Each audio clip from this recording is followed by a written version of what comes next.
نحمده ونصلي على رسوله الكريم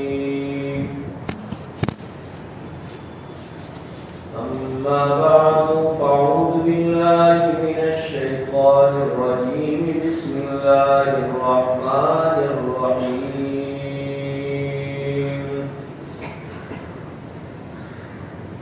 إن في اختلاف الليل والنهار لآيات لأولي الألباب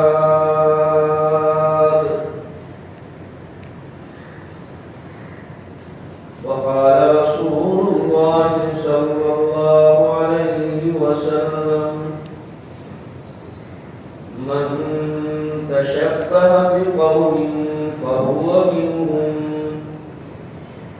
صدق الله مولانا العظيم وصدق رسوله النبي الأمي الكريم اللهم صل على سيدنا مولانا محمد وبارك وسلم تسليما كثيرا كثيرا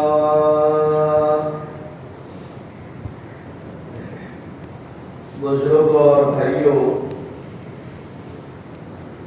دنیا کے اندر بہت سارے کیلنڈر بنے ہوئے ہیں، اس میں دو کیلنڈر بہت مشہور ہے، ایک عیسوی کیلنڈر اور دوسرا ہجری کیلنڈر۔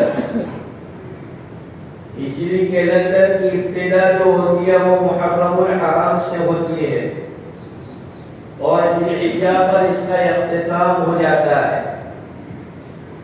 اور عیسوی کیلنڈر کی جو ابتدا ہوتی ہے وہ جنوری سے ہوتی ہے اور دسمبر میں وہ ختم ہو جاتا ہے۔ عیسوی تاریخ کے اعتبار سے 2 دن کے بعد پھر نیا سال شروع ہو رہا ہے۔ دنیا کے اندر اس عنوان سے ہیپی نیو ایئر سیلیبریشن کے نام سے بہت کچھ عیاشی، رنگینیاں، بے حیائی اور فضول خرچی وغیرہ سب کچھ ہوتا ہے۔ دنیا کے اندر چونکہ عیسائیوں کی تعداد زیادہ ہے، اس لیے اب یہ کیلنڈر گویا یونیورسل کیلنڈر بن چکا ہے اور گلوبل سیلیبریشن کا یہ ایک روپ اختیار کر چکا ہے۔ اب عیسائی لوگ یا کوئی اور اس کو منائے تو اتنی تعجب کی بات نہیں ہے، لیکن ہم جو محمدی کہلاتے ہیں، جو امت محمدیہ کے افراد ہیں، وہ بھی اس کے اندر ملزم ہو جاتے ہیں اور وہ بھی ہیپی نیو ایئر کے عنوان سے سیلیبریٹی کرتے ہیں۔ بزرگوں اور بھائیوں، ہر قوم کا ایک کلچر ہوتا ہے، اس کی ایک تہذیب، اس کی ایک سنسکرتی ہوتی ہے جس کے اوپر وہ لوگ ہوتے ہیں۔ ہم لوگ یتیم نہیں ہیں۔ آقا نامدار تاجدار مدینہ حضرت محمد صلی اللہ علیہ وسلم نے ہمیں اپنا ایک پرٹیکولری تہذیب دی ہے، ایک کلچر دیا ہے۔ ہمیں اس کلچر کو مد نظر رکھنا چاہیے اور اسلامی آئیڈینٹی اور اسلامی تشخص کے ساتھ آدمی کو زندگی گزارنی چاہیے۔ عیسوی سن یا ہجری سن، یہ پی ایم اور اے ایم کی کوئی تبدیلی نہیں ہے۔ اللہ کا قرآن جو میں نے آپ کے سامنے آیت پڑھی، اس میں اللہ یہ فرماتے ہیں ان فی اختلاف اللیل والنہار لآیات لأولی الالباب۔ رات اور دن کے بدلنے میں، سالوں کے بدلنے میں، مہینوں کے بدلنے میں عقل مندوں کے لیے اللہ نے نشانیاں رکھی ہے کہ عقل سمجھے کہ یہ تاریخ کا تبادلہ نہیں ہے بلکہ یہ انسان کی زندگی کا تبادلہ ہے، کہ انسان جو اپنی ویلیڈیٹی لے کر کے آیا تھا، اللہ نے اس کے ماں کے پیٹ میں اس کی جو زندگی لکھی ہے، حدیث پاک میں مشکوٰۃ شریف میں یہ روایت ہے کہ جب بچہ ماں کے پیٹ میں ہوتا ہے تو اللہ پاک اس کی زندگی کو لکھوا دیتے ہیں فرشتے کے ذریعے سے، لہذا جو اس کی مقررہ مدت ہے اس مقررہ مدت کا 1 سال پورا ہوا، تو اگر آدمی کے پاس جو کنجی ہوتی ہے اس میں سے کچھ غائب ہو جائے تو وہ غم کا موقع ہے کہ سیلیبریشن کا موقع ہے، کہ یہ تو جو چیز لے کے آیا تھا وہ کم ہو گئی، یعنی آدمی 1 سال قبرستان کے قریب ہوا اور 1 سال دنیا سے دور ہوا، لیکن الٹی گنگا چلتی ہے دنیا میں، اور شیطان خاص کر ایمان والوں کو ایک الٹی دشا میں لے جاتا ہے، الٹی بات ان کو پڑھاتا ہے۔ بزرگوں اور بھائیوں، آپ یہ کہیں گے کہ بھائی اس میں کیا بہت بڑا گناہ کر دیتے ہیں، نہیں، جن لوگوں کے دلوں میں اسلامی عقائد، اسلامی تہذیب کی قدر و قیمت ہے، وہ کبھی یہ نہیں گوارا کریں گے کہ دوسرے طریقے کے مطابق ان کا کلچر بن جائے۔ آج دعا دینے کے لیے آدمی انتظار کرتا ہے، happy new year, balance you, اس طرح سے جو ہے موبائلوں پر SMS شیئر ہوتے ہیں۔ بزرگوں اور بھائیوں، یاد رکھو، اپنے لیے دعا کرنے کے لیے یا دوسرے کو دعا دینے کے لیے نہ شریعت میں کوئی مہینہ طے ہے، نہ کوئی دن طے ہے، نہ کوئی رات طے ہے۔ آدمی 24 گھنٹے اپنے لیے بھی دعا کر سکتا ہے اور دوسرے کو بھی دعا دے سکتا ہے۔ کوئی ویٹ کرنا ضروری نہیں ہے کہ 1 جنوری جب ہوگی یا 31 دسمبر کی جب 12 بجیں گے تو لوگوں کو دعا دی جائے گی۔ دعا دینے کے لیے نہ کوئی اوقات طے ہے، نہ کوئی دن اور نہ کوئی وقت، بلکہ اللہ پاک نے 24 گھنٹے یہ بنائے ہیں کہ آدمی خود اپنے لیے بھی دعا کرے اور اپنی یونٹی اور اپنی جو قوم ہے اس قوم کو بھی دعائیں دے۔ اس لیے سن عیسوی جو شروع ہو رہا ہے یا سن ہجری جو شروع ہو تو اس کا بیک گراؤنڈ جاننا چاہیے، ان کیلنڈروں کا بیک گراؤنڈ جاننا چاہیے کہ یہ کیلنڈر بنے کیسے ہیں۔ آج مسلمانوں کے لیے ضروری ہے کہ مسلمان اسلامی تاریخ کو فروغ دے، اسلامی تاریخ کو پروموٹ کرے، اسلامی تاریخ کو ڈیولپ کرے، اسلامی کیلنڈر کو ڈیولپ کرے۔ کیوں؟ ہماری ساری عبادتوں کا ڈیپینڈ اسلامی کیلنڈر پر ہے۔ کوئی بھی عبادت ایسی نہیں ہے کہ جس کا جو ہے انگریزی کیلنڈر کے اوپر ڈیپینڈ ہو۔ ہر ہماری عبادت، چاہے نماز ہو، حج ہو، روزہ ہو، قربانی ہو، حتیٰ کہ عورت کی عدت ہو، وہ بھی سب کچھ اس کا ڈیپینڈ اسلامی کیلنڈر کے اوپر ہے۔ تو کتنی اہم بات ہے کہ جس چیز کے اوپر ہماری عبادتوں کی بنیاد ہو وہ ہم کو جو ہے ہمارے یہاں پرچلت ہونی چاہیے، اس کا رواج ہونا چاہیے۔ بزرگوں اور بھائیوں، میں نے آپ کو بتلایا کہ در حقیقت یہ کیلنڈر یونیورسل بن چکا ہے، عیسوی کیلنڈر، اس لیے ہمارے لوگوں کو اتنی اس کی بیک گراؤنڈ اور ہسٹری معلوم نہیں ہوتی۔ باقی در حقیقت یہ جنوری، فروری، مارچ، اپریل، مئی، یہ جو نام ہے وہ دیوی دیوتاؤں کے نام ہے، لیکن چونکہ یہ ایک معلوم نہیں ہے، چل پڑا ہے، اس لیے حضرت عمر رضی اللہ تعالیٰ عنہ نے صحابہ کے مشورے سے ایک اسلامی تاریخ کی بنیاد ڈالی اور سن ہجری سے اسلامی سال شروع ہوا۔ میں منع نہیں کرتا، آپ جو ہے اپنے روٹین میں ان تاریخوں کو استعمال کر سکتے ہیں، مسئلے کے اعتبار سے کوئی ممانعت نہیں ہے، لیکن قوم کی دیکھا دیکھی آدمی ہیپی نیو ایئر کے SMS یا اس عنوان سے سیلیبریٹی، یہ اسلام میں اس کی گنجائش نہیں ہے۔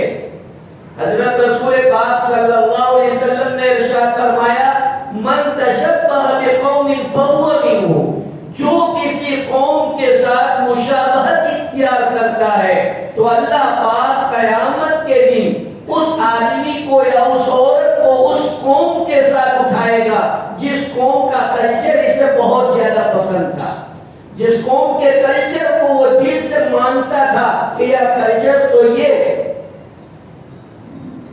آج ہماری تہذیب کیا ہے، ہمارا کلچر کیا ہے، اسلامی تمدن کیا ہے، اسلامی معاشرت کیا ہے، آج ہم نے اس کو ختم کر دیا۔ بزرگوں اور بھائیوں، دیکھو کوئی بھی قوم دو چیزوں سے باقی رہتی ہے ورنہ اس کی آئیڈینٹی مٹ جاتی ہے۔ ایک اس کی لینگویج اور دوسرا ہے اس کا کلچر۔ لینگویج اور کلچر بدل گیا تو وہ قوم مر گئی۔ اس لیے ہمارے جو فورینر بھائی ہیں ان کو میں مذاق مستی میں بھی کہتا ہوں کہ بھلے بھائی آپ آفسوں میں باہر جو ہے انگریزی بولے ٹھیک ہے، کوئی مسئلہ نہیں، لیکن کم از کم آپ اپنے گھر کے اندر اپنی لینگویج بولے تاکہ آپ کے جنریشن کو معلوم ہو کہ ہماری کمیونٹی کون سی ہے اور ہم کہاں سے تعلق رکھنے والے ہیں۔ آپ اپنے گھر کے اندر جو ہے اپنی لینگویج استعمال کریں تاکہ آپ کی آئیڈینٹی، آپ کا تشخص باقی رہے۔ اسلامی جو ہے اسلامی لباس، اسلامی شعار اور اسلامی تہذیب یہ ہمارے سامنے ہونا چاہیے۔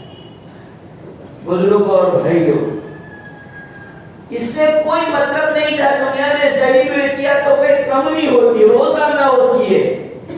ہمیں جو غم اور افسوس ہو رہا ہے وہ اس لیے ہو رہا ہے کہ پیغمبر کے نام پر یہ سب کچھ ہو رہا ہے۔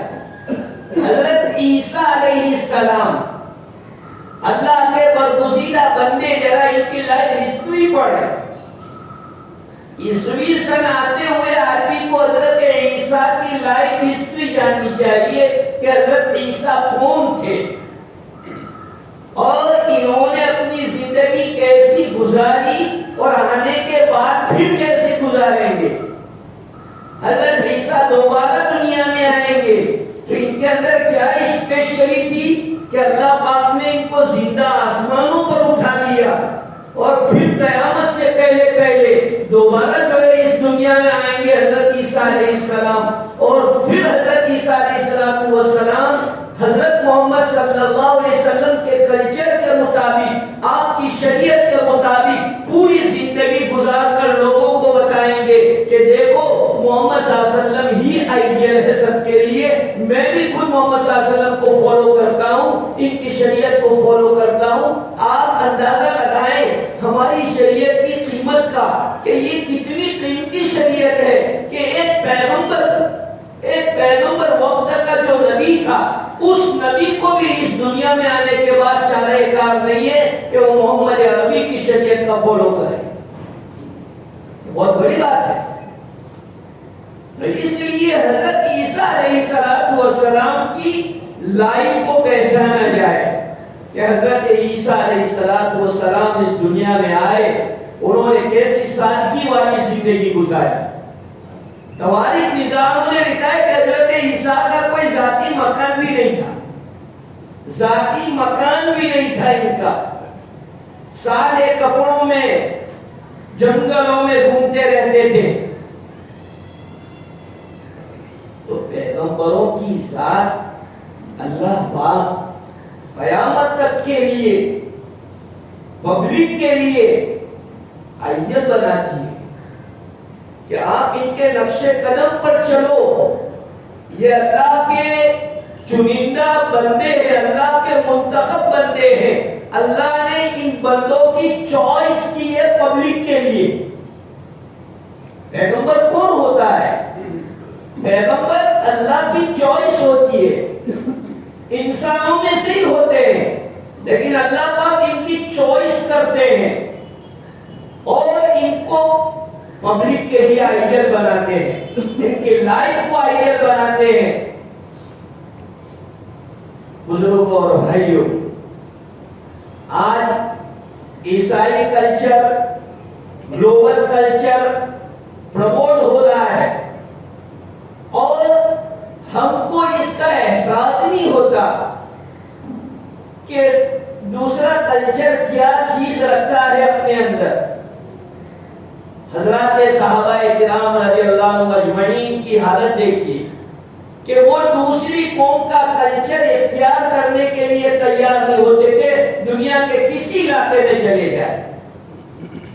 ساری کائنات اور پوری دنیا اللہ کی ہے، کسی دیش میں جانا گناہ نہیں ہے، آدمی کسی بھی دیش میں جا سکتا ہے، کما سکتا ہے، رولز کے مطابق رہ سکتا ہے، کوئی مسئلہ نہیں ہے، لیکن کلچر کو اپنا ہی باقی رکھنا چاہیے۔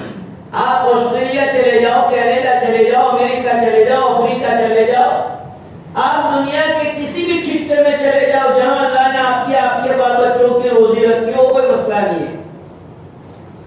مسئلہ ہے اپنی آئیڈینٹی کے ساتھ رہنا، اپنے کلچر کے ساتھ رہنا، اپنے دین کے ساتھ رہنا، یہ اصل مسئلہ آتا ہے۔ اس کمیونٹی میں جا کر آپ اپنے آپ کو اس کے اندر ایسا مکس کر دو کہ آپ کی پہچان مشکل ہو جائے، یہ بڑی بات ہے۔ اب رہیے شوق سے، فورن میں رہیے، کینیڈا میں رہیے، امریکہ میں رہیے، اپنی اولاد کو رکھیے، کوئی مسئلہ نہیں ہے، لیکن اولاد کو یہ سکھانا چاہیے، سب کو یہ سکھانا چاہیے کہ ہم مسلمان ہیں، ہم اللہ کے بندے ہیں، حضرت محمد صلی اللہ علیہ وسلم کے امتی ہیں، ہمارا اپنا کنٹریبیوشن ہے جو اللہ نے مجھے اور آپ کو دیا ہے۔ ہم کسی غیر کے بنائے ہوئے قانون کے محتاج نہیں ہیں۔ اللہ رسول صلی اللہ علیہ وسلم نے ہم کو دنیا میں کنٹریبیوشن دے کے بھیجا ہے۔ قرآن اور حدیث یہ کیا ہے؟ یہ لائف بک ہے، گائیڈ لائن ہے، کنٹریبیوشن ہے۔ ہمارا ہر مسئلہ قرآن اور حدیث میں ہے۔ کوئی بھی فیلڈ میں آپ ہوتے ہیں تو ضرورت ہے کہ جیسے ہم دنیاوی معاملے میں اس کے ماہر کے پاس جاتے ہیں، مثلا آپ کو ڈاکٹری لائن کا کام ہے تو ڈاکٹری لائن میں جو ایکسپرٹ ہوتا ہے اس ایکسپرٹ کے پاس جا کر کے آپ اس کا سجیشن لیتے ہیں اور اس کے پاس جو ہے اپنا کام کراتے ہیں۔ آپ کو کنسٹرکشن کا کام ہے تو اس کے ایکسپرٹ کے پاس جاتے ہیں، اس کا سجیشن لیتے ہیں، اس کی گائیڈ لائن میں آپ چلتے ہیں۔ دنیا کا کوئی کام ایسا نہیں ہے کہ جو اس کے ایکسپرٹ کے بغیر آدمی کر رہا ہو۔ تو کیا نعوذ باللہ شریعت اتنی گئی گزری ہے کہ اس میں ایکسپرٹ کی ضرورت ہی نہیں ہے، اور جو من میں آئے کر لو روٹین کے مطابق، اور جو فارمولیٹی ہے وہ فارمولیٹی کے مطابق کر لو نہ۔ جب ہم دنیاوی معاملے میں ان کے ایکسپرٹ کے محتاج بنتے ہیں تو دینی معاملے میں تو اور زیادہ آدمی کو جو ہے حساس رہنا چاہیے، اور زیادہ سینسیٹیو آدمی کو دینی معاملے میں رہنا چاہیے اور اسے اس کے ماہر سے گائیڈ لائن لینی چاہیے۔ بزرگوں اور بھائیوں، میرے اور آپ کے نبی آقائے نامدار تاجدار مدینہ حضرت محمد صلی اللہ علیہ وسلم نے مجھے اور آپ کو یہ تعلیم دی ہے کہ دنیا تمہیں ختم کرنے کے لیے نئے فیصلے اور پلاننگ کرے گی۔ ایک مومن کا کام ہے کہ دشمنوں کے بیچ میں رہ کر، حالات کے بیچ میں رہ کر اپنی آئیڈینٹی کو بچا کر، اپنی شریعت پر چل کر اپنی زندگی پوری کرے، یہ ایک مومن کا کام ہے۔ اس لیے چاہے ہم انڈیا میں رہتے ہوں، یا آؤٹ آف انڈیا کوئی اور کنٹری میں رہتے ہو، ہمیں یہ ایک عزم کرنا چاہیے کہ اللہ مجھے کہیں بھی، میرے جو نوجوان بھائی ہیں وہ غور سے سنیں، کہ اللہ مجھے کہیں بھی لے جائے گا، کوئی بھی جاب میں کرتا ہوں گا، کسی بھی ڈپارٹمنٹ میں ہوں گا، میں اسلامک کلچر کے مطابق، اسلامک رولز کے مطابق اپنا جاب کروں گا، اپنی ڈیوٹی کروں گا، اپنا کاروبار کروں گا۔ انشاءاللہ اگر آپ اپنے دل میں یہ نیتیں رکھتے ہیں تو چاہے بھارت کی پارلیمنٹ کتنے UCC بل پاس کرے اور رولنگ پارٹی جتنا زور لگائے، ہندو راج جو آوازیں، ارے آنے کو کیا ہے، مسلمان کبھی کسی چیز سے نہیں گھبراتا۔ اگر ہمارے کسی دین سے اس کا ٹکراؤ اور کریش ہو رہا ہے، ناٹ ایکسپٹیبل، اور اگر ہمارے دین سے، عقیدے سے اس کا کوئی ٹکراؤ نہیں ہے تو ہم کو کیا ہے، آپ کی کلچر ہے، آپ کی جو ہے بنائی ہوئی تہذیب ہے، آپ کو مبارک۔ UCC یونیفارم سول کوڈ آج میڈیا میں بہت ہائی لائٹ ہو رہا ہے اور مسلمان بھی گھبرا رہا ہے، یونیفارم سول کوڈ آ رہا ہے، یونیفارم سول کوڈ۔ ارے بھائی کل پاس ہوتا ہو تو آج پاس ہو جائے، ہم کو کیا ہے؟ ہم نے پہلے دن سے یہ بات طے کی، ہم نے یعنی ہمارے بزرگوں نے آزادی کے بعد سے، کہ اگر اللہ نے ہمارا اس دیش میں، اس کنٹری میں رہنا مقدر میں لکھا ہے تو ہم اس کنٹری میں ہماری آئیڈینٹی کے ساتھ، ہمارے کلچر کے ساتھ، ہمارے دین کے ساتھ، ہماری شریعت کے ساتھ ہم یہاں رہیں گے، اور بڑی سے بڑی رولنگ پارٹی، کوئی بڑے سے بڑا راجنیتک نیتا ہم کو ہماری ان چیزوں سے ہٹا نہیں سکتا۔ اور الحمدللہ ہمیں پراؤڈ ہے انڈین کانسٹیٹیوشن پر کہ ہم کو ریلیجن فریڈم دے رکھا ہے۔ ہماری جو 25 آرٹیکل جو ہے وہ ہمیں پورا اس بات کے اوپر، بلکہ پوری دنیا میں، پورے دیش میں بسنے والی، پوری کنٹری میں بسنے والے ہر ناگرک کو اس کے دھرم پر چلنے کی اس کو پوری آزادی ہے، بلکہ اتنا ہی نہیں، اس کا پرچار، اس کا پرسار، اس کی تبلیغ، اس کی بھی پوری اجازت ہے۔ اس لیے اگر انڈیا کے اندر کانسٹیٹیوشن میں ایک ڈائریکٹیو پرنسپل جو ہے، اس میں 44 نمبر کی جو کلم ہے، اس کے آدھار کے اوپر یونیفارم سول کوڈ کو لانا یہ گورنمنٹ چاہتی ہے۔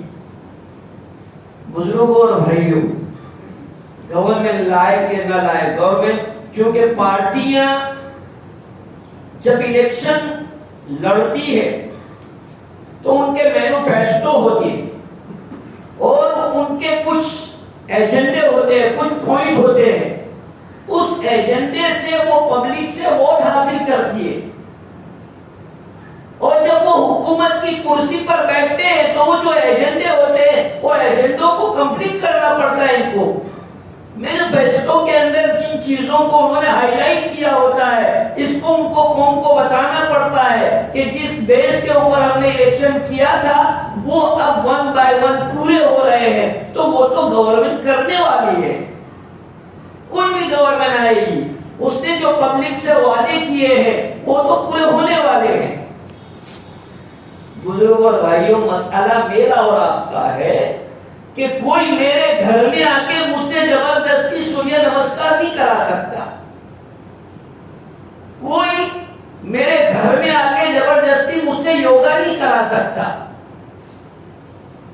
مسئلہ جب کھڑا ہوتا ہے جب ہم ان کے محتاج بنتے ہیں۔ آج تہیہ کرو اللہ کے گھر میں بیٹھ کے، اور الحمدللہ میں جہاں بیان میں جا رہا ہوں ہر جگہ یہ بات میں نے کہنے کی نیت کی ہے، آپ سے بھی نیت کرا رہا ہوں، بلکہ آپ اپنے جتنا جہاں تک آپ کا کانٹیکٹ اور دائرہ ہے نیت کرو آج سے کہ انشاءاللہ العزیز نہ کیس کریں گے نہ کیس لڑیں گے، کسی کے خلاف ہم کورٹ میں نہیں جائیں گے، ہم اپنے مسائل خود حل کریں گے۔ حل کرو۔ ہر بستی میں دیندار لوگ ہوتے ہیں، ہماری پٹیل لینگویج میں اس کو بولتے تھے بھونجگیڑیا، پٹیل جو ہے ان کی لینگویج میں کہتے تھے بھونجگیڑیا، یعنی ہر گاؤں میں ہر بستی میں کچھ لوگ ایسے ہوتے ہیں کہ جن کے پاس اپنی پرابلم لے کے جاؤ تو اس کا سولوشن لاتے۔ مثلا اللہ نہ کرے کسی کی لڑکی کا مسئلہ ہے تو 10 گاؤں کے جاننے والے 5-10 آدمی بیٹھتے ہیں اور وہ اس کا سولوشن لاتے ہیں۔ وہ لڑکے کو، لڑکے کے ماں باپ کو پوچھتے ہیں بھائی کیا پرابلم ہے، کیا ہے کیا ہے، تو اس کا سولوشن لانے کی کوشش کرتے ہیں۔ کیوں کورٹ میں جائیں ہم؟ کورٹ میں جائیں گے تو ہمیں یو سی سی کا جو ہے فالو کرنا پڑے گا نا۔ ہم کورٹ سے پرہیز کریں، اور کوئی مجبور تو نہیں کرتا، انڈین گورنمنٹ بھی مجبور نہیں کرتی، تو یہ تو سرکار کا بوجھ ہم کم کر رہے ہیں، ورنہ عدالتوں کے اندر کیسز چلتے ہیں تو سرکار کے اوپر بھی کتنا بوجھ آتا ہے۔ تو ہم تو جو ہے سرکار کے فائدے میں، سرکار کے گورنمنٹ کے ہت میں کام کر رہے ہیں کہ پبلک کی گائیڈ لائن کر رہے ہیں کہ بھائی کریمنل لائف کو آپ چھوڑو۔ وداؤٹ کریمنل لائف آپ کے باطن کو بھی مضبوط بنائے۔ جو لوگ کریمنل لائف گزرتے ہیں، کرائم کرتے ہیں، بھلے بد میں کرائم کرتے ہوں، ان کا باطن اندر سے بزدل ہو جاتا ہے، اندر سے وہ ٹوٹ جاتے ہیں۔ ان کی انرجی جو ہوتی ہے نا، پاور، جو پاور اللہ نے انسان کو دیا ہے اندر کا، وہ پاور ختم ہو جاتا ہے۔ مثلا ایک آدمی زنا کرتا ہے، بہت زنا کاری کی اس کو لت پڑی ہوئی ہے، تو دیکھنے میں وہ اچھا لگے گا، ایسے کپڑے پہنے ایسا ویسا، لیکن اندر سے اس کا کھوکھلا ہو گیا ہوگا۔ کیوں؟ وہ کرائم نے اس کو اندر سے بزدل بنا دیا ہے۔ تو اس لیے کریمنل لائف چھوڑو، کورٹوں کا سہارا ناجائز نہ لو۔ ہمارے پاس ہماری آئیڈینٹی، ہمارا کلچر، ہمارا کانسٹیٹیوشن قرآن حدیث کی شکل میں موجود ہے۔ اللہ کے رسول صلی اللہ علیہ وسلم کی حدیث میں آپ کو سناتا ہوں، اللہ کے رسول صلی اللہ علیہ وسلم ارشاد فرماتے ہیں لن تضلوا بعدی، میرے بعد تم گمراہ نہیں ہو سکتے، میرے بعد تم ذلیل اور رسوا نہیں ہو سکتے اگر تم کتاب اللہ کو، سنت رسول اللہ کو مضبوطی سے پکڑے رہو گے، یعنی شریعت سنت کے صحیح معنی میں فالوور بنو گے، تو اللہ کے رسول فرماتے ہیں کہ تمہیں کوئی پریشانی نہیں ہوگی۔ تو کیا نعوذ باللہ اللہ اور اس کے رسول جھوٹے تھے کہ انہوں نے پبلک سے جھوٹے وعدے کیے؟ اللہ کی پناہ، یہ تو سمجھانے کے لیے اس طرح کے الفاظ بولنے پڑتے، ورنہ جو ہے در حقیقت بات یہ ہے کہ میرے اور آپ کے آقا حضرت محمد صلی اللہ علیہ وسلم نے جو زبان سے باتیں کہی ہے اور امت کو جو پرومس کیے ہیں وہ ہر بہر صحیح ہے اور انشاءاللہ پورے ہوتے رہیں گے۔ آپ فکر نہ کریں، آپ اس انڈیا کے اندر رہنا چاہتے ہیں، رہیں، شوق سے رہیں، کوئی طاقت، کوئی گورنمنٹ، کوئی پارٹی آپ کو اس ملک سے نہیں نکال سکتی، وہ گارنٹی میری ہے آپ کو۔ آپ صرف ارادہ کریں، نیت کریں کہ ہم اسلام پر جمیں گے، اسلام پر رہیں گے، اسلامی احکام کو گلے سے لگائیں گے، یہ نیت کے ساتھ انشاءاللہ رہو۔ کوئی بھی بل پاس ہونے دو، آپ گھبراؤ مت۔ میں تو کہتا ہوں کہ اے سے لے کر کے زید تک کے جتنے الفابیٹ ہیں اتنے سارے مل کے جو بل پاس کر لو، کتنے بھی پاس کرو گے کرو۔ بزرگوں اور بھائیوں، اچھی زندگی گزارو، حلال روزی کماؤ، فرائض اور احکام پر عمل کرو، گناہوں سے اپنے آپ کو بچاؤ۔ انشاءاللہ میں وعدہ کرتا ہوں، آپ کو پرومس کرتا ہوں، جو میں آپ کو گائیڈ لائن کر رہا ہوں اس طرح آپ زندگی گزار کے بتاؤ. زیادہ نہیں 1 سال کا موقع دیتا ہوں, 1 سال آپ وداؤٹ کرائم لائف گزارو, فرائض کا اہتمام کرو, گناہوں کو چھوڑ دو, شریعت کا ادب اور احترام کرو. قسم خدا کہ آپ اپنے اندر ایک انقلاب دیکھیں گے, اپنی لائف میں ایک انقلاب دیکھیں گے اور تمہیں کوئی رکاوٹ نہیں آئے گی. ساری رکاوٹیں دھیرے دھیرے دور ہو جائے گی, اس لیے کہ آخرکار ہر چیز کی لگام کس کے پاس ہے؟ اللہ کے پاس. ہر چیز کی لگام اللہ کے پاس ہے, وہیں سے جو ہے وہ لگام چھوٹتی ہے اور وہیں سے سارے فیصلے ہوتے ہیں. اس لیے بزرگوں اور بھائیوں گھبرانے کی ضرورت نہیں ہے. مسلمان کبھی ڈرتا نہیں ہے, مسلمان کے ڈی این اے میں ڈر اور خوف نہیں ہے. اور غور سے سنو, جو مسلمان ڈرتا ہو خوف رکھتا ہو اس کو اس کا ڈی این اے ٹیسٹ کرنا چاہیے. بزرگوں اور بھائیوں ہم نہ کسی کو آتنکواد بناتے, نہ اسلامک تعلیم کے اندر ٹیررزم کی کوئی چیز ہے. ہم کہتے ہیں فنڈامنٹل رائٹ ہر ناگرک کو ملے ہوئے ہیں. آپ اپنے فنڈامنٹل رائٹ کو پہچانیں اور ہر مسلم نوجوان انڈین کانسٹیٹیوشن کو سمجھے کہ انڈین کانسٹیٹیوشن نے ہم کو کیا کیا اختیارات دیے ہیں. باتیں لمبی ہے لیکن چونکہ بات چل رہی ہے اس کلچر کے اوپر کہ نیا سال شروع ہو رہا ہے, یہ نیا سال کیا ہے, تو یہ ہم دوسری قوموں کے کلچروں میں آ گئے, تہذیبوں میں ہم گم ہو گئے. اس لیے اب یہ گورنمنٹ اس طرح کے حرکتیں لا رہی ہے, لیکن اس سے گھبرانا نہیں چاہیے. ہر قوم کی ایک تہذیب ہوتی ہے, اس کا ایک کلچر ہوتا ہے, اس کلچر کے ساتھ یہ اپنی زندگیاں گزارتی ہے. کوئی بھی گورنمنٹ اس کو بدل نہیں سکتی. اللہ مجھے اور آپ کو عمل کی توفیق عطا فرمائے. وآخر دعوانا الحمدللہ.